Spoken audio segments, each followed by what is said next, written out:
The moment Air Force One lifted off from Chinese soil, the first leader President Trump called was Prime Minister Takaichi. We have Trump time in the United States, and you now have Takaichi time here in Japan. And for all of us in this room, if we are able to grasp this moment and make bold and decisive decisions, this right now, this is our time.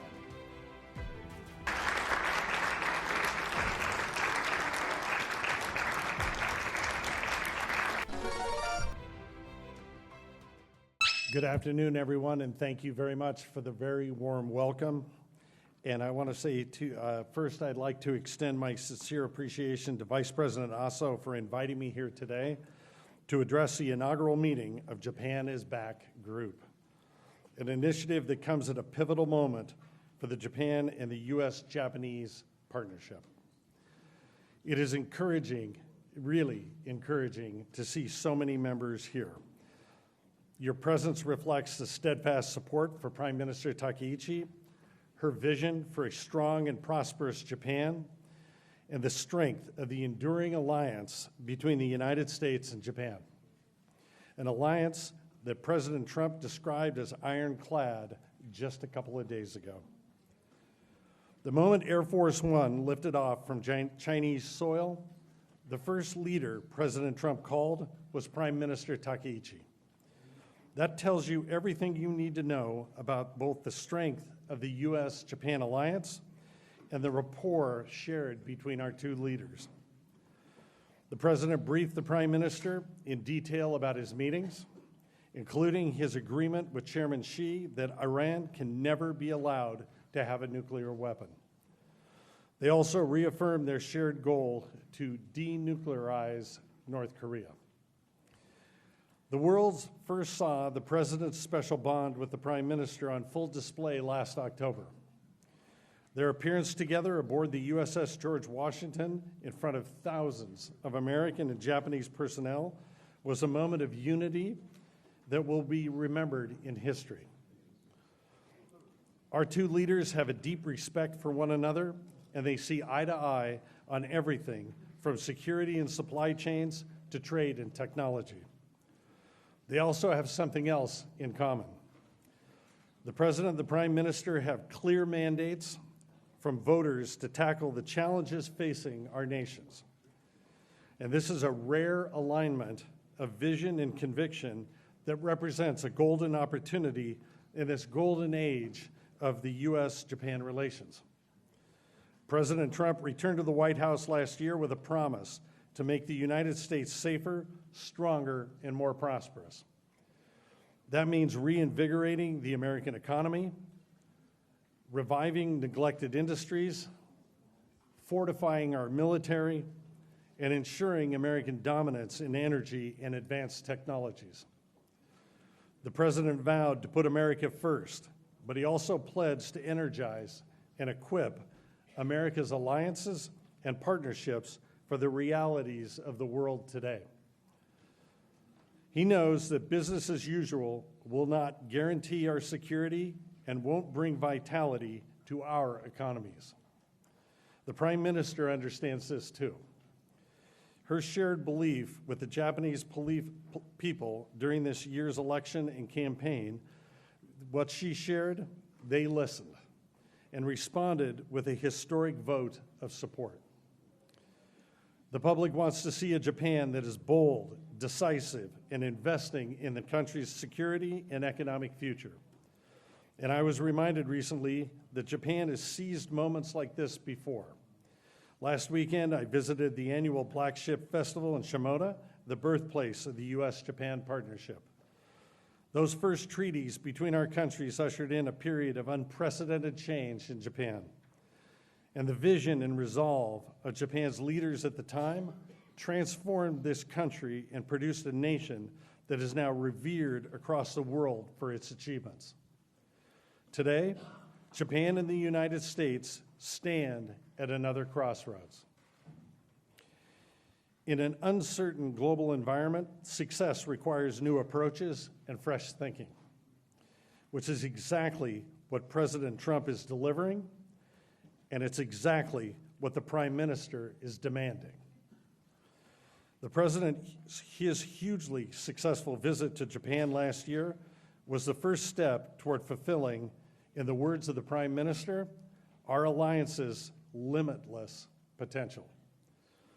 Last year's trade and investment deal and agreements in technology prosperity, shipbuilding, critical minerals, and energy form the platform upon which we will upgrade our security alliance and revitalize our economies.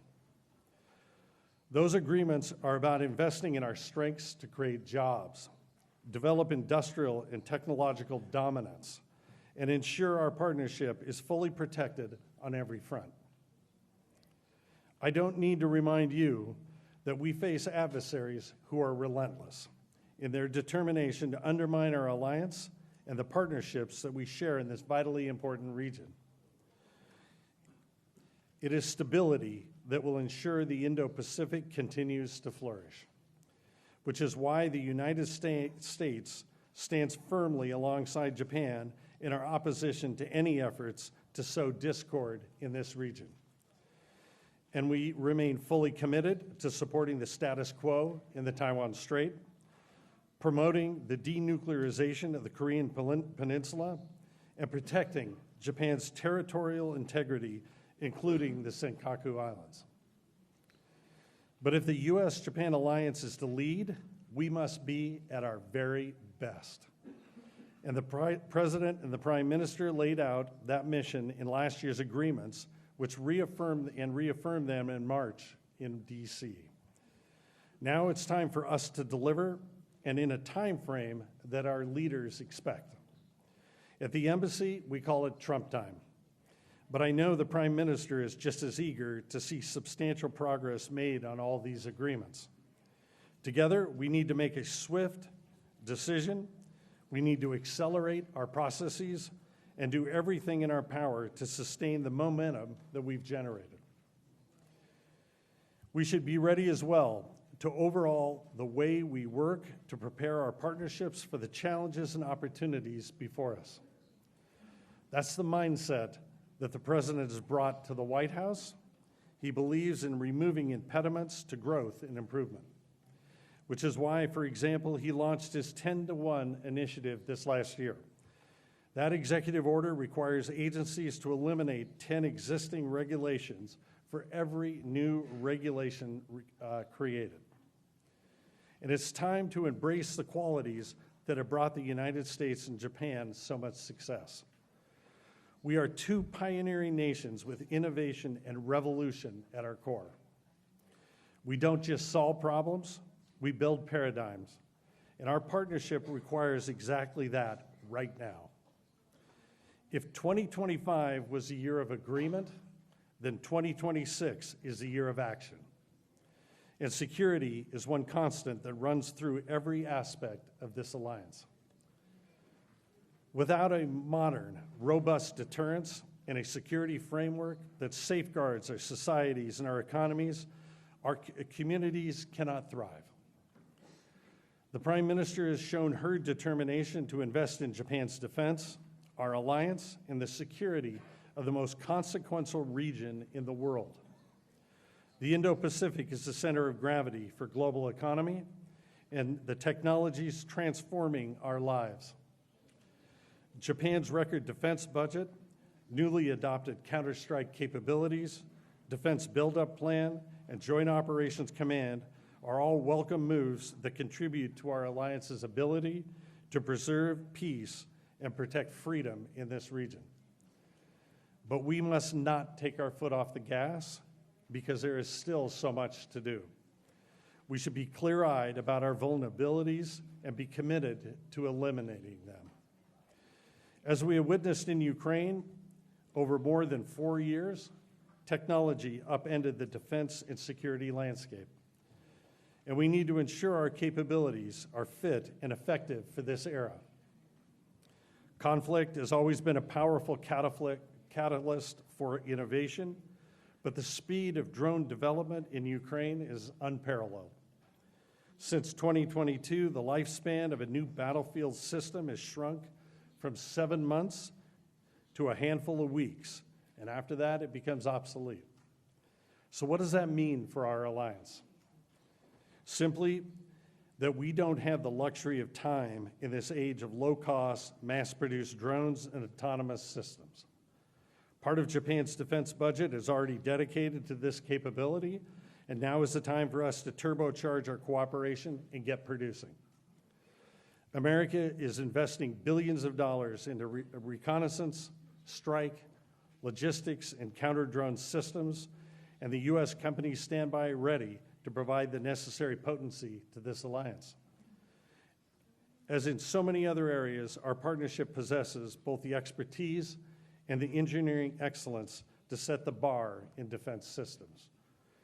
Something I've seen firsthand during visits to world-class Japanese companies like MHI, which I visited yesterday with Defense Minister Koizumi. All that is stopping us is ourselves. While we can fixate over budget figures, it is capabilities that are the key. And in an increasing complex security environment, deterring aggression takes adaptability and systems that are complementary and cutting edge. And we don't have time. We have to keep investing in that deterrence, and this is not a one-and-done deal. The moment calls for new levels of commitment and new speeds of response. The strength of our alliance extends to how we project our power and then sustain it in any emergency. This requires the necessary missile and air defenses to protect our bases, as well as effective command and control and logistics systems to defend and supply our forces. As Japan knows from its long history of dealing with natural disasters, there is no substitute for preparation and readiness. A well-trained, a well-coordinated alliance is a powerful one in the face of our adversaries. So, some have criticized Prime Minister's commitment to strengthening Japan, claiming the country is remilitarizing, and that could not be further from the truth. It is a false narrative, it's garbage.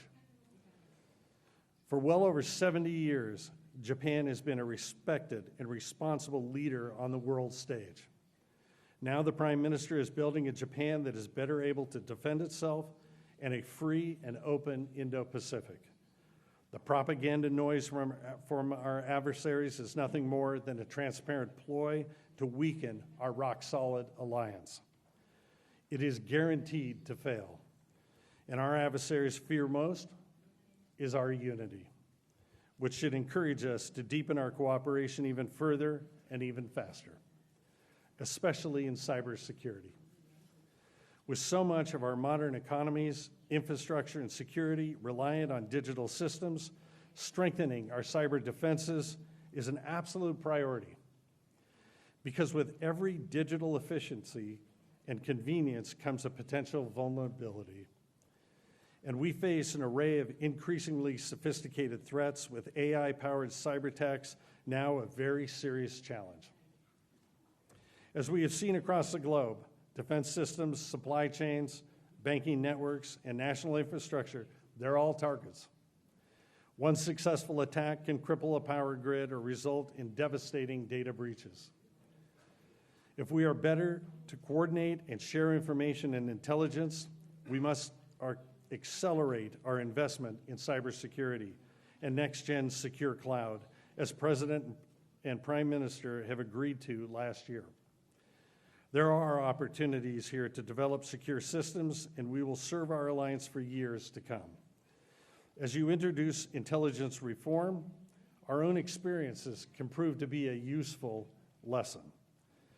Prioritizing collaboration between and among national security agencies will help our alliance build a robust national security apparatus.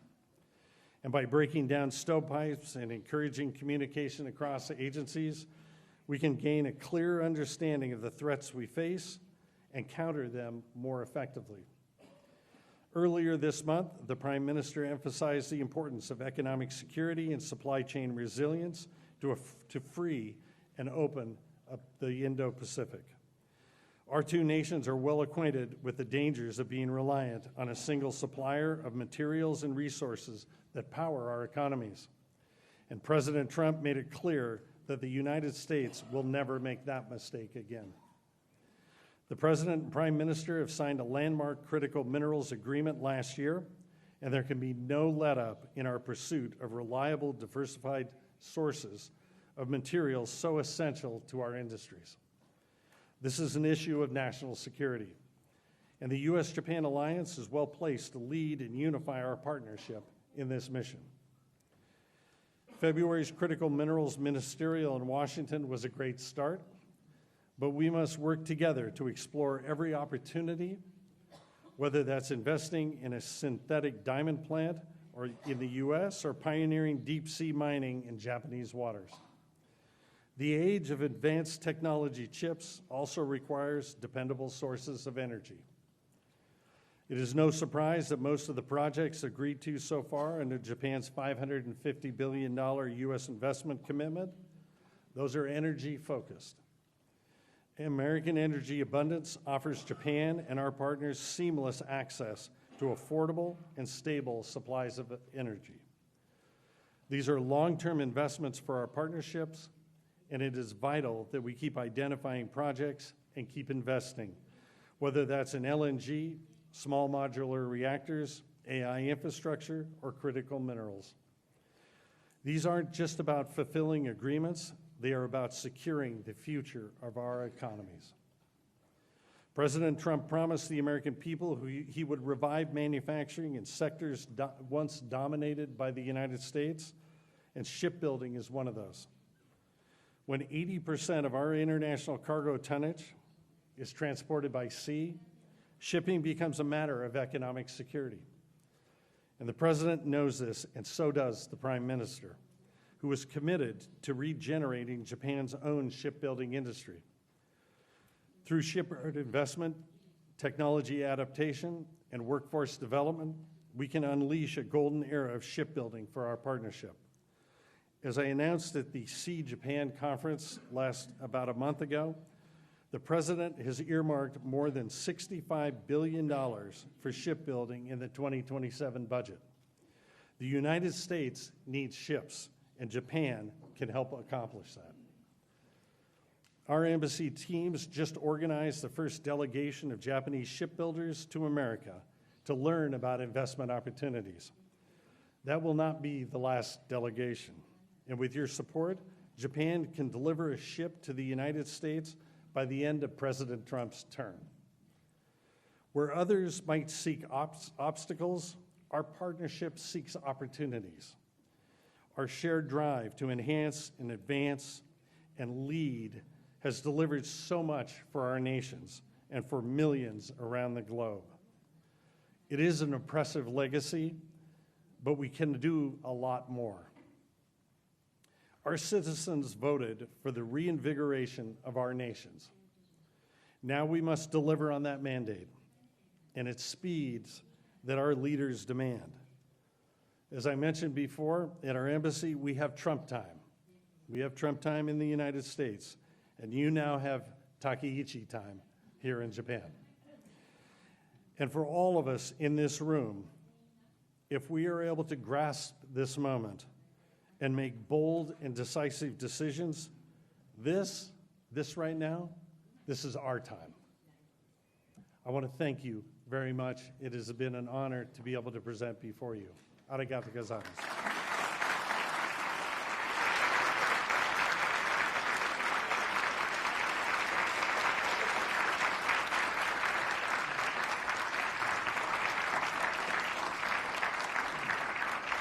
それではグラス閣下はご公務のためここで退席されます。皆様お席についたまま拍手でお見送りをお願いします。